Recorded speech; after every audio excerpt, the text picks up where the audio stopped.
আসসালামু আলাইকুম। আমি নারকেল পুলি পিঠা বানানোর জন্য দুধ পুলি পিঠা বানানোর জন্য নারকেল আর খেজুরের গুড়টা দিয়ে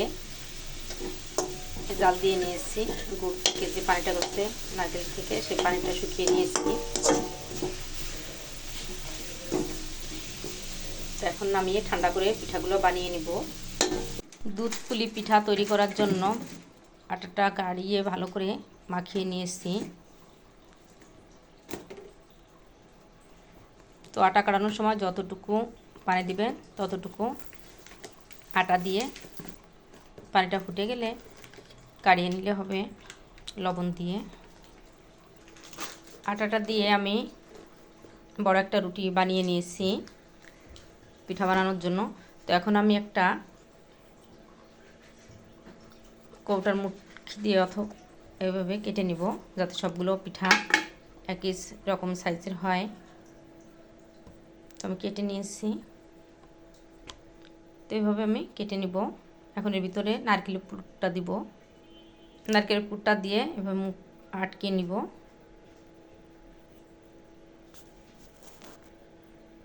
নারকেলের পুরটা দিয়ে মুখটা ভালো করে আটকে নিয়েছি যাতে খুলে না যায়। আপনারা চাইলে ডিজাইনও করতে পারেন। তো এভাবে আমি সবগুলো পিঠা বানিয়ে নিয়েছি। এখন পিঠাগুলো দুধ দিয়ে রান্না করে নিব। পিঠাগুলো রান্না করে নিব। পিঠা রান্না করার জন্য দুধটা ভালো করে জাল দিয়ে নিয়েছি। এখন দিয়ে দিব মিষ্টি। তো এখানে আমি চিনি তো আমি পিঠাটা বানানোর সময় খেজুরের গুড় দিয়ে বানিয়েছি, এজন্য গুড়টা কম দিব। চিনি দিয়ে রান্না করব। তখন আমি দিয়ে দেব চিনিটা দিয়ে জাল দিয়ে নেব ভালো করে, চিনিটা যাতে গলে যায়। আর গুড়টা দিব পরে। অনেক সময় গুড় দিলে জাল দিলে গুড়টা ফেটে যাওয়ার ভয় থাকে এর জন্য আমি এখন দুধটা ভালোভাবে বলক আসলাম পিঠাগুলো দিয়ে দিব।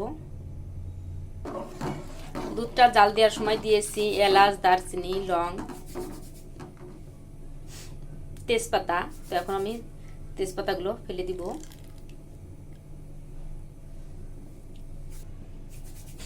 তো দুধটা বলক এসে গেছে, এখন দিয়ে দেবো পিঠাগুলো। তো এখানে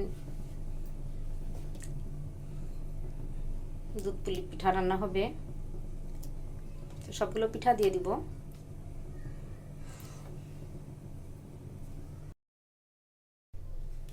পিঠাগুলো রান্না হয়ে গেছে আর এখন নামিয়ে নিব। আর একটা পিঠাও ভেঙে যায়নি। সবগুলো পিঠা